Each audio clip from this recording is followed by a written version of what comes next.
दोस्तों ये मनाजिर हैं फिरिया रोड और गोश्त मार्केट की चाड़ी को मिलाने वाली शाहराह की, जहां पर हेवी मशीनरी से सड़क को चौड़ा करने के लिए काम जारी है।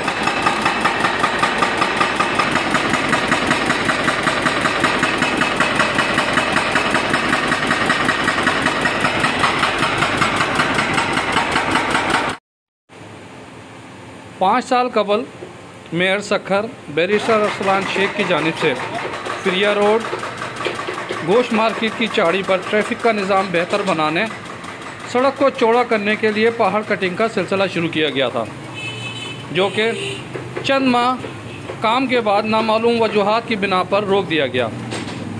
बढ़ते हुए ट्रैफिक निज़ाम को बेहतर बनाने और ट्रैफिक के मसले को मुस्तकिल बुनियादों पर हल करने के लिए एक मरतबा फिर पहाड़ कटिंग का सिलसिला शुरू हो गया है।